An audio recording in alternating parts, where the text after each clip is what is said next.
नमस्कार, पर्दाफाश में आपका स्वागत है। मैं हूं आपके साथ सोनाली। आज पर्दाफाश करेंगे अखिलेश यादव की चालाकी का। विधानसभा से लेकर उपचुनाव तक तो अखिलेश यादव ने खूब वादे किए। चुनाव के बाद भी बीजेपी पर आरोपों की लिस्ट लगा दी, लेकिन अब उनके परिवार की कलह ही उन पर भारी पड़ गई है और 2 सीटें मैनपुरी और रामपुर पर सबकी नजर अटकी हुई है। लेकिन अखिलेश को फिर मात देने के लिए बीजेपी ने पूरी तैयारी कर ली है।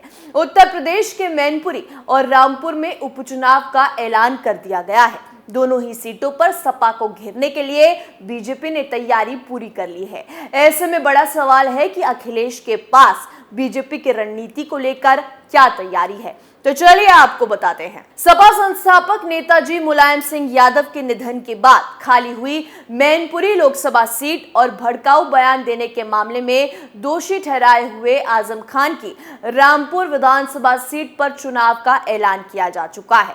दोनों ही सीटें समाजवादी पार्टी का न सिर्फ मजबूत गढ़ है, बल्कि पार्टी का दोनों ही सीटों से भावनात्मक नाता भी है। हालांकि बीजेपी इन दोनों सीटों को लेकर सपा को कोई रियायत देने के मूड में नहीं है और आजमगढ़ रामपुर लोकसभा उपचुनाव की तरह सपा के इन दोनों किलों को ध्वस्त करने की तैयारी में जी जान से जुट चुकी है। मैनपुरी लोकसभा सीट अखिलेश के पिता और सपा के संस्थापक मुलायम सिंह की सीट रही है। बीते कुछ सालों को छोड़ दें तो वह 1996 से लगातार इस सीट से सांसद चुने जाते रहे हैं। साल 1998 और 99 में उन्होंने ये सीट बलराम यादव को दी थी।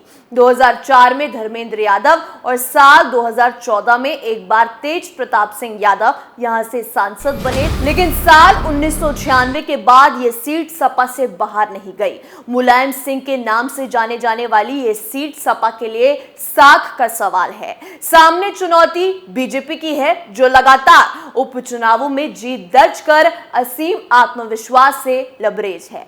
दूसरी सीट रामपुर विधानसभा की है, जहां से आजम खान विधायक चुने गए।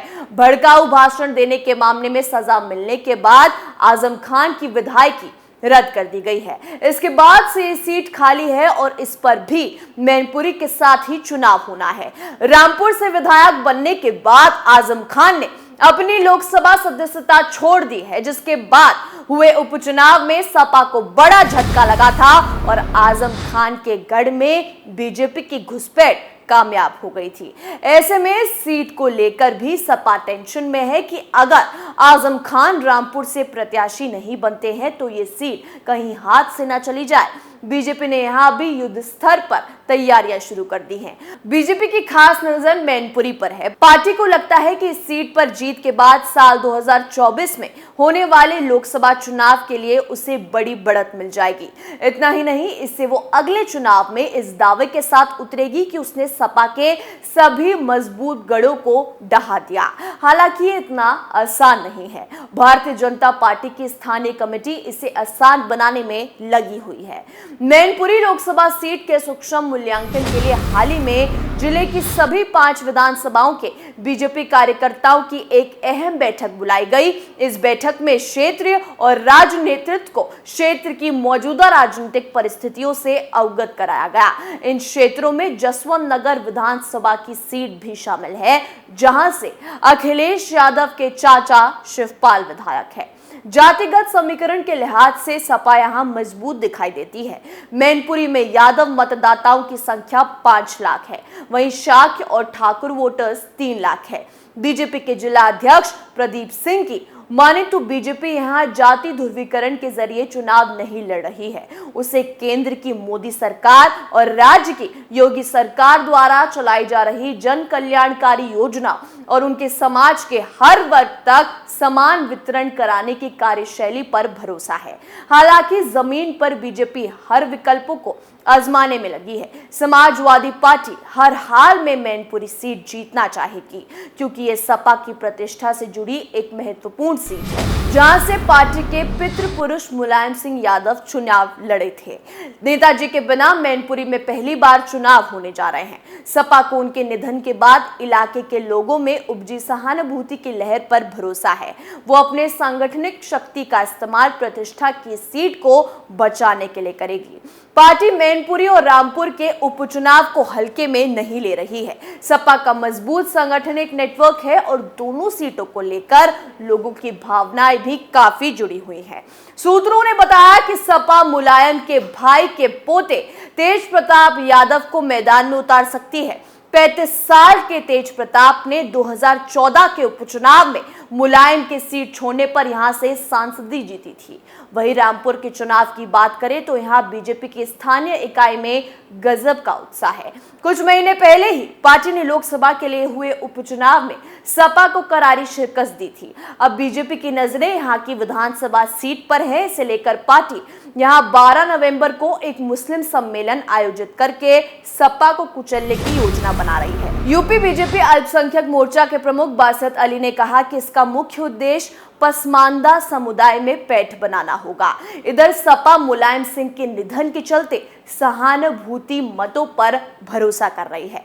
खबर है कि पार्टी इसाक की सीट पर कब्जा बरकरार रखने के लिए इस रणनीति को अपना सकती है। सपा प्रवक्ता जूही सिंह का कहना है कि पार्टी मैनपुरी और रामपुर सीट के उपचुनाव को हल्के में नहीं लेगी। सपा का संगठन स्तर पर काम मजबूत है और सीटों से लोगों की भावनाएं जुड़ी हुई हैं।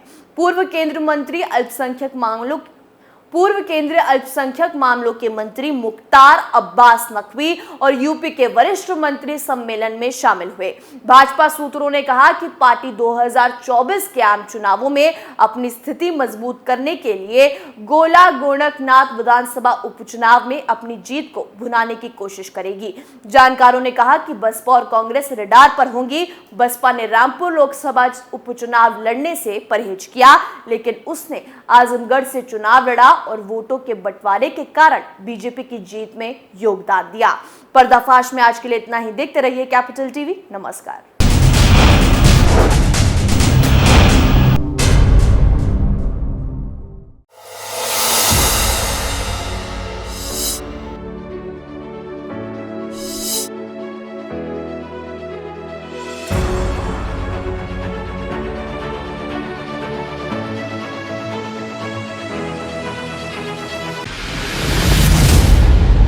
मैं राजनीति करता नहीं, पर राजनीति को बहुत गहरे तक समझता हूं। मैं लोगों के बीच रहता हूं, लोगों के मन को अच्छे से जानता हूं।